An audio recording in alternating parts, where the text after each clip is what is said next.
Bismillahirrahmanirrahim. Assalamualaikum warahmatullahi wabarakatuh. Puji syukur kepada Allah Subhanahu wa Ta'ala yang telah memberikan kita nikmat iman, nikmat Islam, sehingga kita bisa bertemu lagi di pertemuan selanjutnya. Salawat beriring salam kepada baginda kita Muhammad SAW yang telah membawa kita dari alam jahiliyah kepada alam Islamiyah, dari alam gelap gulita, dari alam kebodohan ke alam yang penuh dengan ilmu pengetahuan seperti yang kita rasakan pada saat ini. Sahabat Puja TV yang dirahmati Allah Subhanahu wa Ta'ala, dalam Al-Quran Allah banyak menjelaskan tentang keutamaan Al-Quran. Dan kita sebagai muslim, kita sebagai orang Islam, kitab kita itu Al-Quran.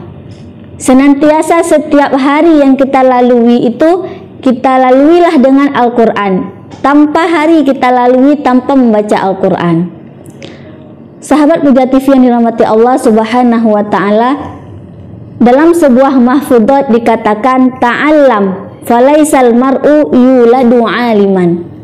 Belajarlah, karena tidak seorang pun di dunia ini dilahirkan dalam keadaan berilmu. Artinya apa?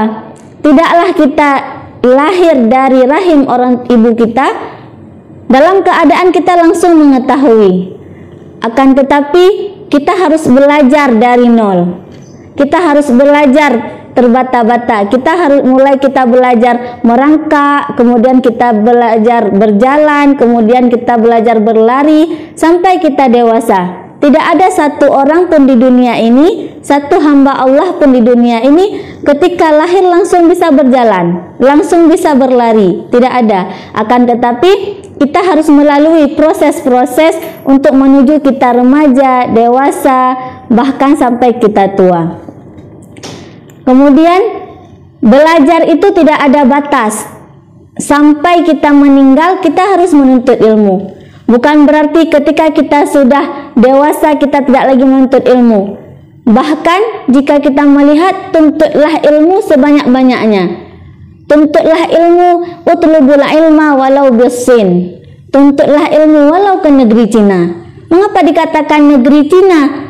Karena negeri Cina itu mungkin mayoritasnya non-muslim, sehingga kita sebagai muslim dibolehkan untuk menuntut ilmu sejauh mungkin, karena menuntut ilmu itu tidak ada batasnya. Dan kemudian kita melihat lagi dalam surah Ali Imran ayat 190, A'udzu billahi minasyaitonir rajim. Bismillahirrahmanirrahim. Inna fi khalqis samawati wal ardi wa ikhtilafil laili wan nahari la ayatin liulil albab. Yang artinya, sesungguhnya Allah, inna fi khalqis samawati wal ard. Sesungguhnya Allah Subhanahu wa Ta'ala telah menciptakan bumi dan langit beserta seisinya. La ayatil liulil albab, supaya kita mengetahui ciptaan-ciptaan yang ada di muka bumi ini. Di ayat selanjutnya Allah menegaskan alladzina yadhkurunallaha qiyaman wa qu'udan wa ala junubihim wa yatafakkaruna fi khalqis samawati wal ard. Allah menegaskan lagi bahwasanya orang-orang yang mengingat Allah, alladzina yadhkurunallaha qiyaman, orang-orang yang mengingat Allah dalam keadaan berdiri dan duduk, wa yatafakkaruna fi khalqis samawati wal ard, dan berfikir, mengingat tentang ciptaan-ciptaan Allah, kemudian berdoa, Rabbana ma khalaqta hadza batilan subhanaka faqina adzabannar. Ya Tuhan kami, tidaklah Engkau menciptakan semua ini sia-sia, maka sesuatu yang ada di muka bumi ini tidaklah sia-sia. Bahkan jika kita berpikir apakah lalat itu ada manfaatnya, Apakah nyamuk itu ada manfaatnya? Itu semua ada manfaatnya. Tidak ada satu ciptaan Allah, satu makhluk Allah pun yang sia-sia di muka bumi ini. Sahabat Puja TV yang dirahmati Allah Subhanahu wa Ta'ala, maka dalam Al-Quran ini Allah menjelaskannya itu sangat detail. Dulu sebelum Allah menurunkan Al-Quran kepada Nabi Muhammad, ada kitab-kitab lain seperti kitab Zabur, kitab Taurat, kitab Injil. Akan tetapi kitab-kitab tersebut Allah berikan hanya untuk satu nabi saja dan untuk kaumnya. Sedangkan ketika Allah sudah menurunkan wahyu Al-Quran itu, maka dia komplit. Al-Quran itu sempurna. Bahkan kitab-kitab yang lain itu sudah disempurnakan oleh Allah di dalam Al-Quran. Kita melihat isi dari Al-Quran sendiri, Allah memerintahkan kepada kita misalnya untuk sholat. Dalam surah Al-Ma'idah ayat 6, Allah Subhanahu wa Ta'ala menjelaskan kepada kita bahwasanya Idza ya ayyuhalladzina amanu idza qumtum ila sholati faghsilu wujuhakum. Wahai orang-orang yang beriman, apabila kita hendak melaksanakan sholat, maka idza qumtum ila sholah faghsilu wujuhakum. Arti faghsilu wujuhakum itu basuhlah wajahmu, cucilah mukamu.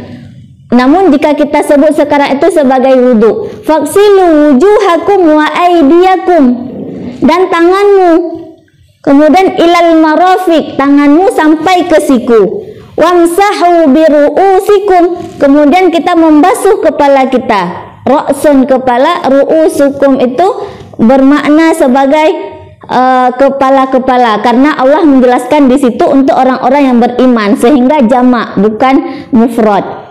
Wa arjulakum ilal ka'bain, kemudian kita mencuci kaki kita sampai dengan mata kaki.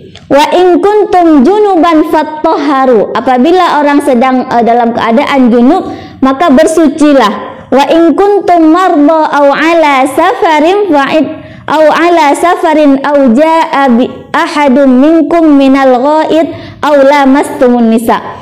Nah, artinya Allah Subhanahu wa Ta'ala setelah memerintahkan kita untuk sholat, kemudian Allah menjelaskannya itu lagi ke dalam surah Al-Maidah, yaitu apabila kita hendak melaksanakan sholat, kita tidak boleh langsung sholat. Akan tetapi ada hal lain yang harus kita lakukan, ada kewajiban kita yang harus kita lakukan sebelum kita melaksanakan sholat. Pada zaman Rasulullah SAW, ketika orang-orang jahiliyah itu, kebiasaan mereka itu mungkin ada banyak kita baca-baca, yaitu membunuh anak-anak perempuan. Apabila anak perempuan lahir maka dibunuh.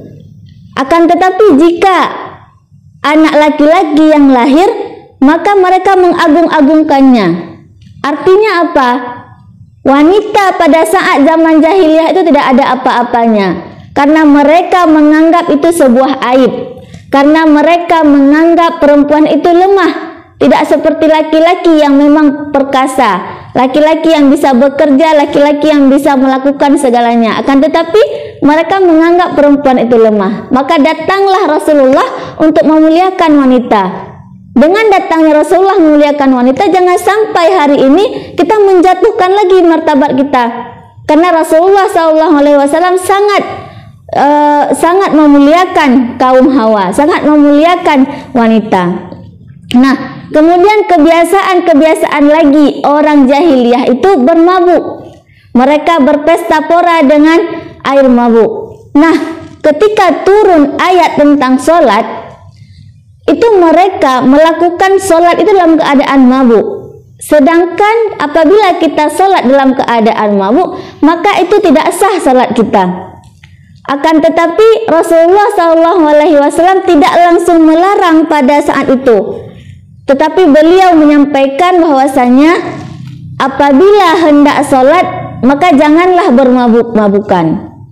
Karena ketika hendak sholat, kita dalam keadaan sadar, kita dalam keadaan mengucapkan asma-asma Allah dan mengagungkan Allah. Kemudian kita memohon ampun kepada Allah, sehingga posisi kita di saat sholat itu dalam keadaan sadar. Sahabat Buja TV yang dirahmati Allah Subhanahu wa Ta'ala, kemudian di saat beberapa waktu yang akan datang, Rasulullah baru melarang untuk meminum khamar, sehingga orang Muslim itu tidak boleh lagi bermabuk-mabukan, karena Rasulullah mengetahui bagaimana watak-wataknya orang jahiliyah, sehingga ketika Rasulullah mendakwahkan mereka itu tidak dengan langsung menegaskan ini tidak boleh mabuk, maka mereka itu akan memberontak, tidak mau mendengar perkataan Rasulullah. Akan tetapi Rasulullah SAW yang sangat mulia mendakwahkan mereka dengan cara yang sangat lemah lembut, sehingga mudah bagi mereka untuk menerima dakwah-dakwah Rasulullah. Ma'asyiral muslimin, sahabat Buja TV yang dirahmati Allah Subhanahu wa Ta'ala. Kemudian di saat sholat, di saat melakukan sholat, itu memang keadaan diri kita itu, bahkan berdiri kita harus dalam keadaan tegap, tidak boleh lagi goyang-goyang, tidak boleh lagi bergerak, tidak boleh lagi melihat kiri kanan, akan tetapi fokus kita hanya kepada kiblat, hanya kepada sajadah. Kemudian setelah kita siap untuk sholat, maka lakukanlah wudhu terlebih dahulu, tidak langsung kita menuju sholat. Misalkan setelah kita mandi kita langsung sholat, tidak, akan tetapi kita berwudhu terlebih dahulu, yaitu yang dijelaskan dalam surah Al-Maidah ini, idza qumtum ila shalah faghsilu wujuhakum. Kita pelajari lagi nanti tentang wudhu, bagaimana mekanisme wudhu, bagaimana tata cara kita berwudhu. Apakah kita hari ini melakukan wudhu mulai dari mencuci tangan, sedangkan di ayat tersebut tidak jelaskan mencuci tangan terlebih dahulu kemudian kumur-kumur. Nah, hal-hal tersebut kita belajar lagi dalam kitab, karena dalam wudhu itu ada sunnah wudhu, ada wajib. Wajib itu yaitu rukun wudhu. Apabila kita berwudhu mulai dari melakukan sunnah-sunnahnya, mulai dari mencuci tangan kemudian berkumur-kumur, itu sunnah. Sedangkan faghsilu wujuhakum itu sudah merupakan rukun. Apabila kita tidak berkumur-kumur, kita masih sah salat wudhu kita. Akan tetapi apabila kita tidak membasuh wajah kita, tidak mencuci tangan kita sampai ke siku, maka itu tidak sah wudhu kita, karena kita tidak menjalani rukunnya sebagai rukun dari wudhu tersebut. Kemudian membasuh kepala kita. Setelah kita membasuh kepala, kita mencuci kedua telinga, sedangkan membasuh telinga itu merupakan sunnahnya wudhu juga. Dan mencuci kaki sampai ke mata kaki itu rukun wudhu. Apabila kita meninggalkan kumur-kumur, mencuci kedua tangan terlebih dahulu dan mencuci telinga, itu sah wudhu kita. Akan tetapi apabila kita meninggalkan mencuci muka, tangan sampai ke siku, kemudian membasuh kepala dan kaki, itu tidak sah, karena disitulah kita mengetahui rukun dari wudhu tersebut. Ma'asyiral muslimin, sahabat Buja TV yang dirahmati Allah Subhanahu wa Ta'ala, setelah kita mengetahui bagaimana rukun wudhu dan sunnah-sunnah wudhu, barulah di situ Allah Subhanahu wa Ta'ala menjelaskan lagi, apabila kita bersentuhan dengan lawan jenis itu maka wudhu kita batal, tidak boleh kita melanjutkan sholat kita. Akan tetapi apabila hari ini kita tidak berilmu, maka hal-hal seperti itu mungkin kita terlewatkan, sehingga berefek kepada sholat kita. Apakah sholat kita sempurna, sedangkan wudhu kita tadi itu belum sempurna? Apabila ingin sholat kita sudah sempurna, maka kita harus sempurnakan terlebih dahulu wudhu kita. Maka dari itu belajarlah, ta'allam falaisal mar'u yuladu aliman.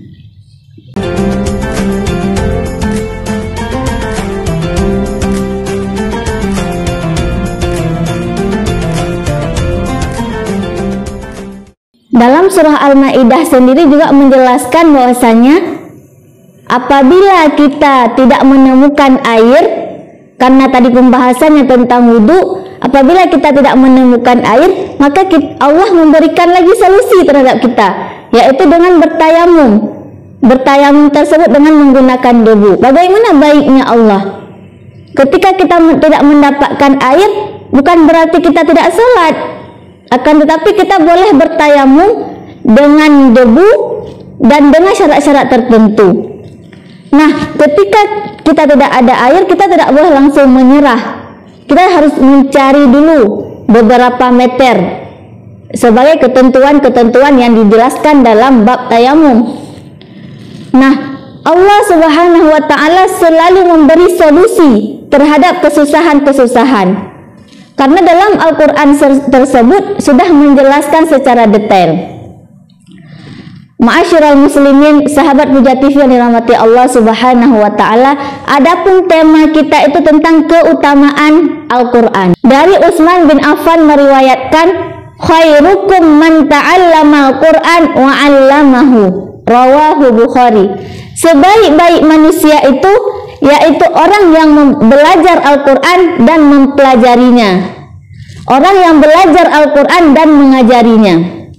Nah, di sini, di hadis ini dikatakan bahwasanya orang-orang sebaik-baik manusia, sebaik-baik hambanya Allah, orang yang mau belajar Al-Quran dan mengajarkannya lagi kepada orang lain. Belajar Al-Quran itu dimulai dari sejak dini, dimulai dari kita berusia 3 tahun, 4 tahun, ketika anak-anak sudah bisa berbicara itu orang tuanya itu sudah mengajarkan mulai dari alif, bata, kemudian mengajarkan ikro kalau kita sekarang, kemudian sampai dia ikro 6 dan dia melanjutkan Al-Quran. Maka ketika dia sudah lancar, itu boleh diajarkan dengan tajwidnya, baik itu idgham, ikhfa, iqlab, kemudian ada mat tabi'i, mat lainnya. Itu diajarkan kepada anak-anak yang sudah lancar membaca Al-Quran, sehingga anak-anak kita tahu, anak-anak kita mengetahui, tidak hanya sekedar membaca, akan tetapi kita juga mempelajari hukum-hukum tajwid yang ada dalam Al-Quran. Karena apabila kita salah dalam mengucapkannya, maka nanti akan berefek salah maknanya. Karena dalam bahasa Arab itu ada perkataan-perkataan, ada lafaz-lafaz yang maknanya itu berbeda, akan tetapi secara huruf kita lihat itu sama. Misalkan seperti al-matoru dengan matorun. Nah, itu secara huruf itu sama, akan tetapi ada matnya, ada panjang pendeknya, dimana satu mator itu yang berarti hujan, sedangkan al-mator itu yang berarti bandara. Nah, apabila kita tidak mempelajari tajwid, maka mungkin kita tidak akan mengetahui perbedaan-perbedaan makna yang terdapat dalam lafaz-lafaz tersebut. Banyak kata-kata lain juga yang nanti berbeda maknanya, akan tetapi secara hurufnya itu sama. Setelah kita mempelajari tajwid, sehingga kita mempelajari dan mengetahui hukum-hukum yang ada dalam tajwid, misalkan seperti inna, itu kita harus berhenti sejenak, harus dengung sejenak, kemudian baru kita lanjutkan yang lain lagi. Apa perbedaan mat tabi'i dengan mat arid li sukun? Nah, itu akan kita pelajari dalam ilmu tajwid. Mungkin jika pengalaman kami pribadi itu belajar tajwid itu ketika SMP, sedangkan belajar huruf, belajar ikro itu ketika SD. Sedangkan ketika kita SMA, apabila kita semua mat-mat, semua tajwid, hukum-hukum tajwid itu sudah kita pelajari, maka kita mungkin bisa belajar lagi ke tahap lebih lanjut, yaitu irama. Apa irama? Ada irama tartil, ada tilawah, seperti orang-orang yang mengikuti lomba. Maka dari itu, tidaklah kita belajar irama terlebih dahulu kemudian tajwid. Itu terbalik, akan tetapi tajwid lebih diutamakan. Dan apabila kita sudah menyelesaikan tajwid, boleh kita masuk lagi ke tahfidnya, kehafalan Al-Quran. Karena tidaklah kita menghafal Al-Quran dalam keadaan tajwid kita belum benar. nanti bisa berefek kepada kita setoran kepada ustadz-ustadz atau ustazah-ustazah. Ma'asyiral muslimin rahimakumullah. Dalam sebuah hadis dari Aisyah radhiyallahu anha berkata, al-mahiru bil Quran, orang yang pintar membaca Al-Quran, orang yang menguasai ilmu-ilmu tajwid, al-mahiru bil Quran ma'as safaril kiramil bararah, bersama para malaikat. Dan hadis tersebut dilanjutkan lagi, apabila membaca Al-Quran wa yatata'ta, dan berbata-bata, maka dia akan mendapatkan pahala tersendiri. Karena pahala yang dialami oleh orang yatata'ta itu terbata-bata, yaitu dia berjuang untuk membaca Al-Quran. Dia butuh perjuangan, tidak lancar. Akan tetapi orang yang langsung lancar ketika membaca Al-Quran itu juga akan mendapatkan pahala. Nah, bagaimana dengan orang yang duduk bersama orang-orang yang membaca Al-Quran, akan tetapi dia hanya mendengarkan saja? Dia juga akan mendapatkan pahala seperti orang yang membaca Al-Quran apabila dia mau menyimak apa yang dibacakan oleh saudaranya tersebut.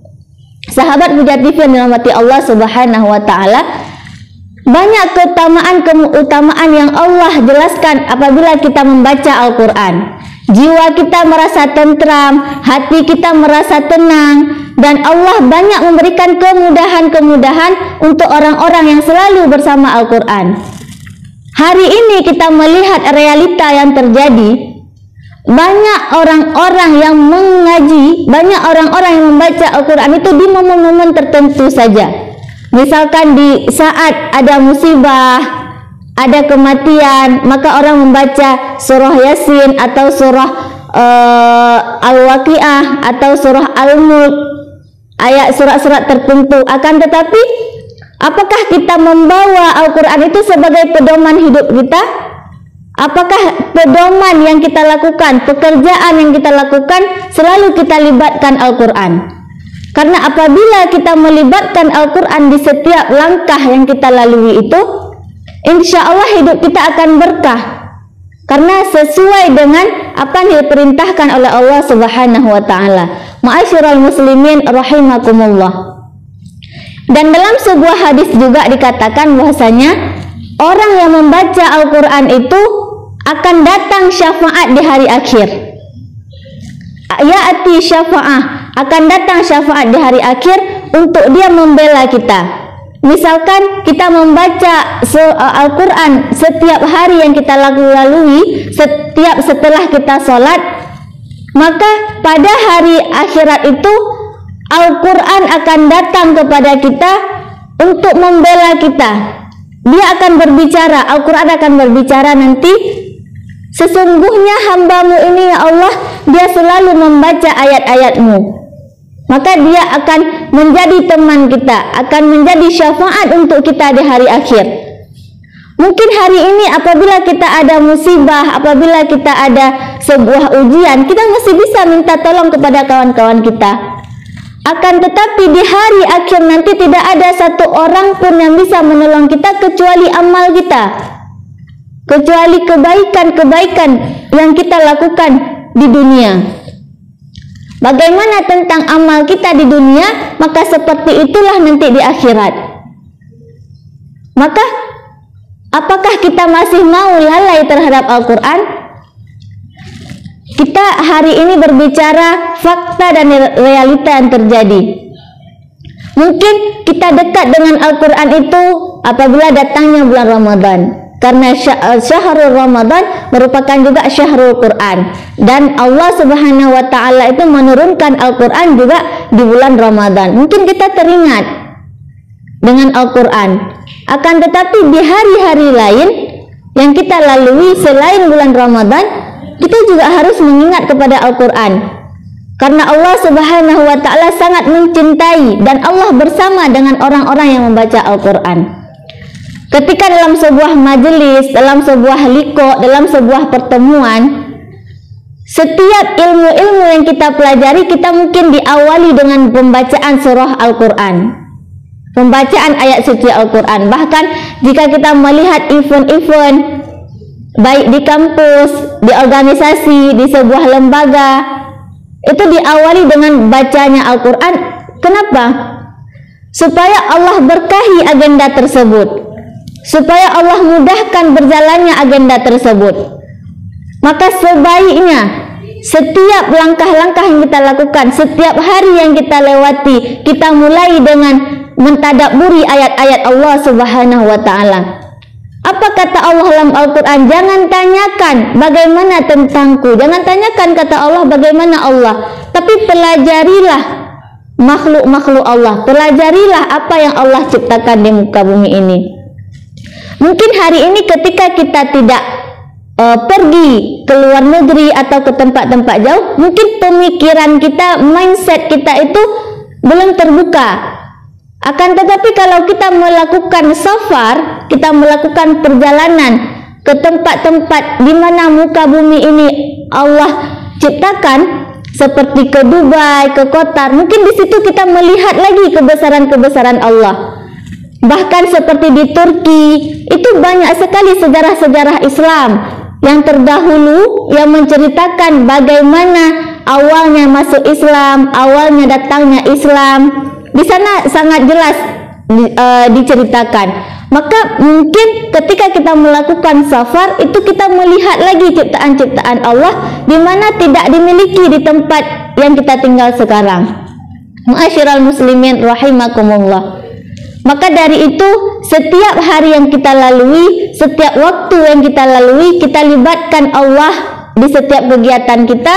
Kemudian setelah terbitnya fajar, ketika kita melaksanakan sholat subuh, itu alangkah baiknya kita memulai hidup kita pada hari itu dengan qiraatul Quran, dengan membaca ayat-ayat suci Al-Quran. Sahabat Puja TV yang dirahmati Allah Subhanahu wa Ta'ala, tadi saya sudah menjelaskan bahwasanya khairukum man ta'allamal Quran wa 'allamahu. Sebaik-baik manusia itu adalah orang yang mempelajari Al-Quran dan mengajarkannya. Apabila kita menjadi seorang guru terhadap anak-anak yang kita didik, maka betapa banyaknya pahala kita akan mengajari anak-anak tersebut, yaitu mengajari Al-Quran. Bahkan kita lihat mungkin di Aceh terutama itu sangat banyak mungkin sekarang TPA-TPA yang lembaga-lembaga khusus yang mengajarkan tentang Al-Quran. Maka kita, apabila kita bukan seorang guru, kita support terhadap guru-guru yang ada di TPA tersebut. Karena kenapa? Jika kita lihat di masjid-masjid sekarang, mungkin hampir semua masjid yang ada di Aceh itu ada TPA-nya. Maka apabila kita tidak bisa mengajarkannya, alangkah baiknya kita mengantarkan anak kita ke TPA-TPA yang ada di masjid-masjid.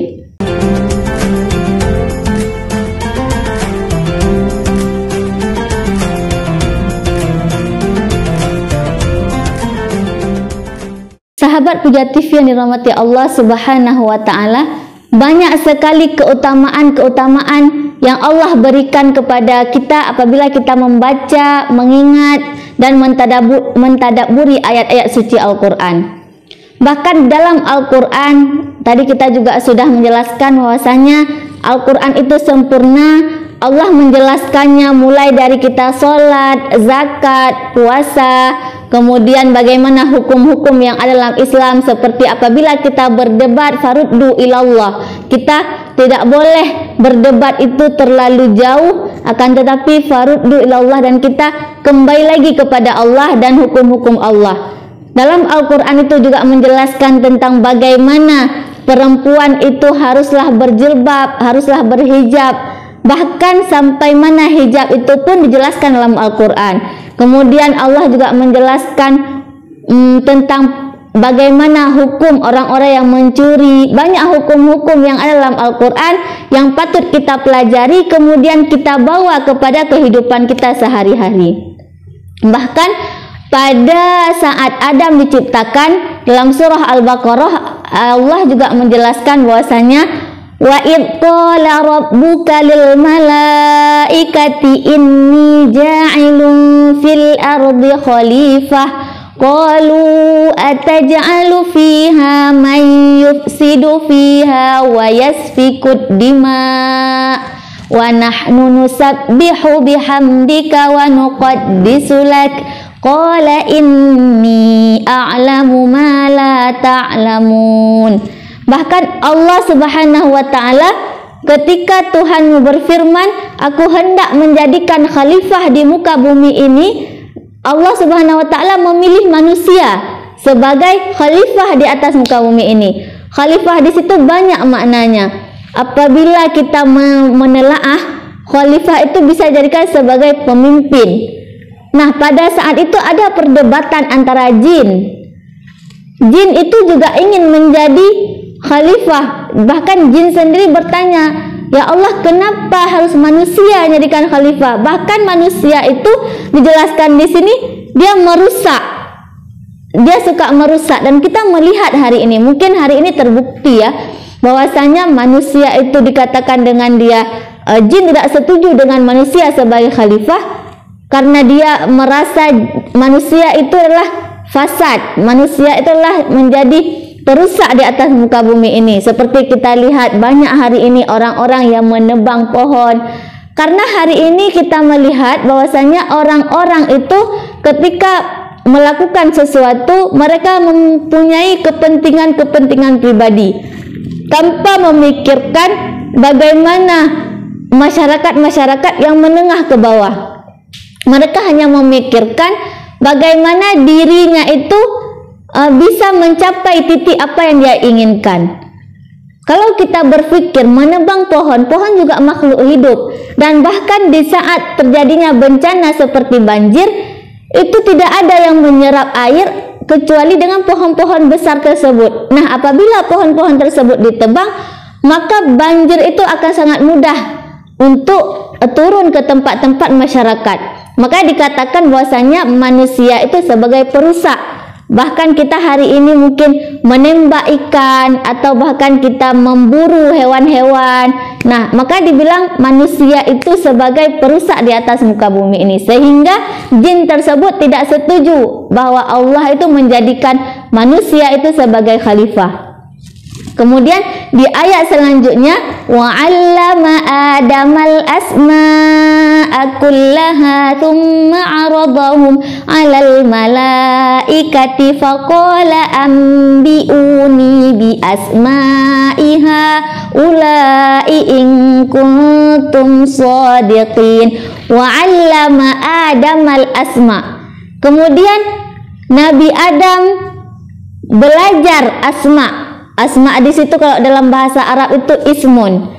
Ismun itu mufrad, sedangkan asma itu jamak dari ismun tadi. Maka nama-nama, ismun satu nama, sedangkan asma itu banyak nama.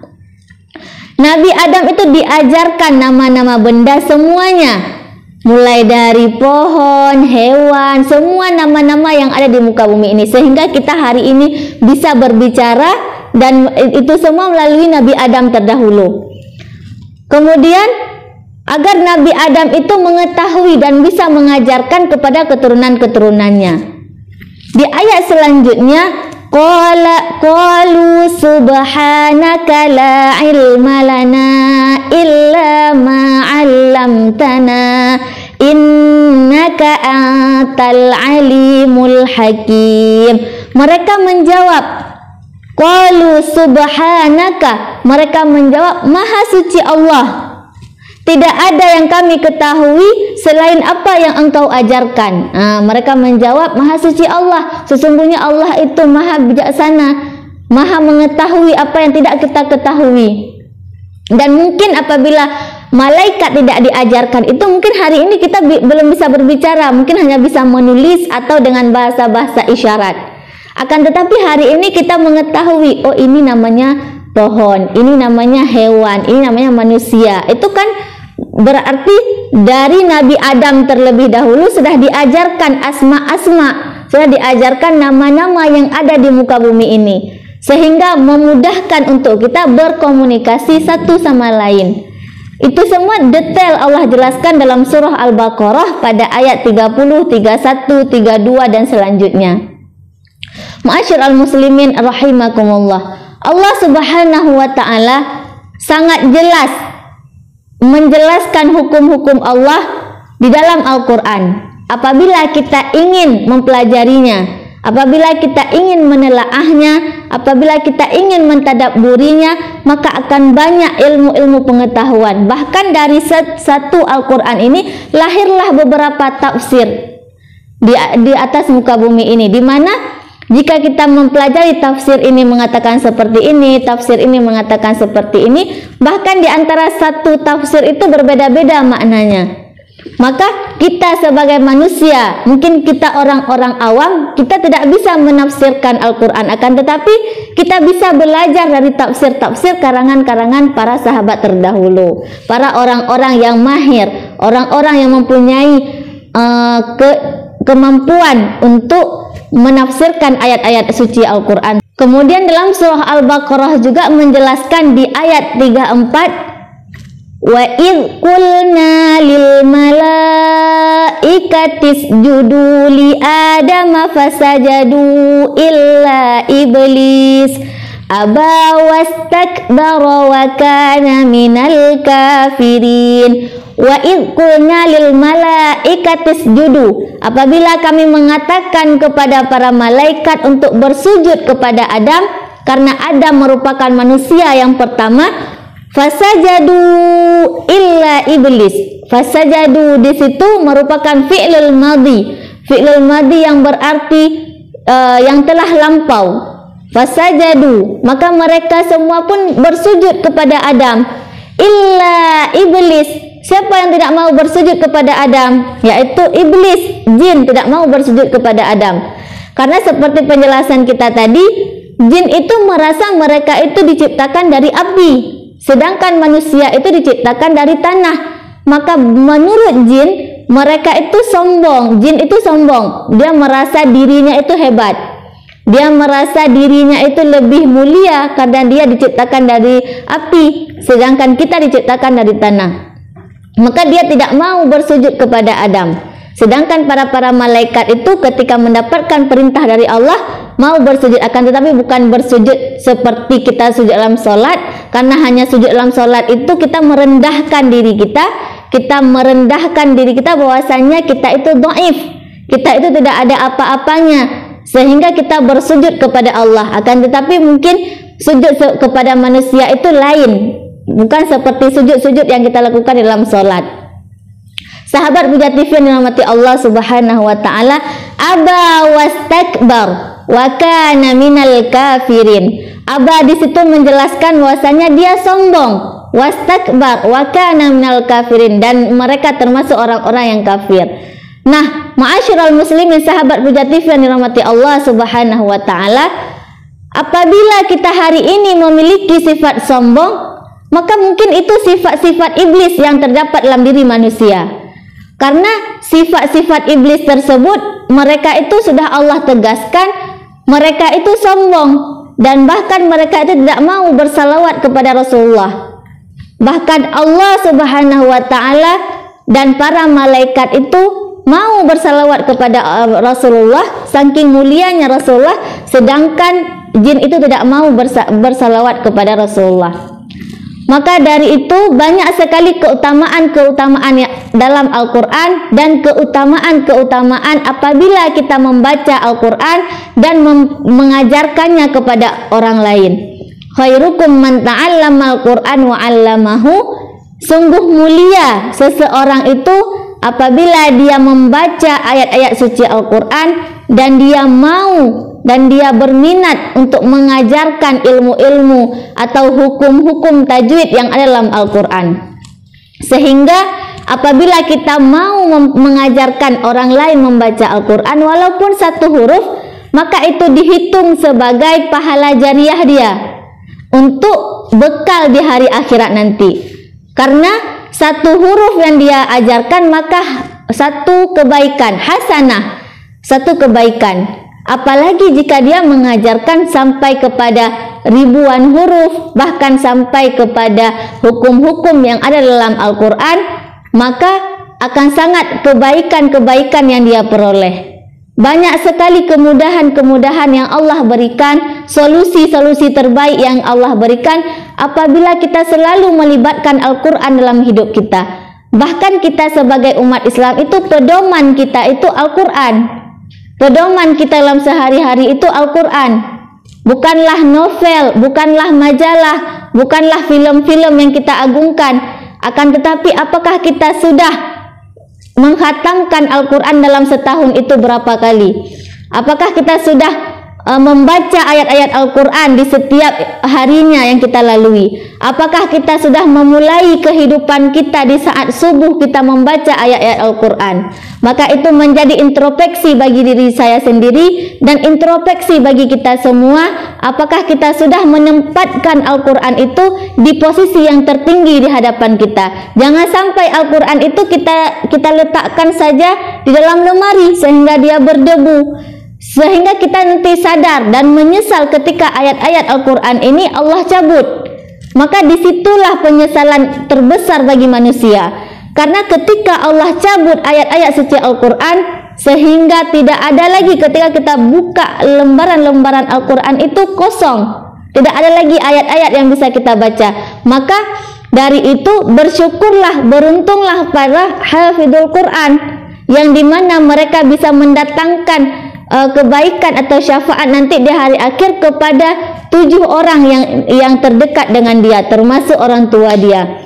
Bahkan ketika hari ini kita melihat orang-orang yang sudah khatam 30 juz itu, diibaratkan mereka itu bisa memasangkan mahkota di atas kepala kedua orang tuanya. Bagaimana dengan generasi-generasi kita hari ini? Apakah sudah memuliakan Al-Quran? Apakah sudah menempatkan Al-Quran itu di posisi yang seharusnya? Apakah sudah menjadikan Al-Quran itu sebagai pedoman hidup dan membawa setiap hukum-hukum Al-Quran? Kemudian apabila kita melihat hukum-hukum Al-Quran itu, hari ini orang-orang yang mencuri, orang-orang yang korupsi, jika kita melihat hukum Al-Quran, maka harus dipotong tangannya. Apakah hari ini kita sudah mengaplikasi pemotongan tangan itu misalkan di Indonesia? Atau bahkan dikurung atau dipasung? Itu jika kita menggunakan hukum-hukum Allah, maka hukum Allah itu tegas, jelas. Hari ini kan kita melihat orang yang mencuri sedikit hukumannya besar, sedangkan orang yang mencuri tentang negara atau korupsi itu hukumannya bahkan bisa dibayar atau bisa digantikan dengan hal lain. Maka sewajarnya kita hari ini sebagai hamba-hamba Allah menempatkan posisi Al-Quran itu tempat yang paling tinggi dan menjadikan Al-Quran itu sebagai pedoman kita sehari-hari. Mungkin ini saja yang bisa kita sampaikan kepada sahabat-sahabat rekan Puja TV. Semoga ini bermanfaat. Billahi fi sabilil haq fastabiqul khairat. Assalamualaikum warahmatullahi wabarakatuh.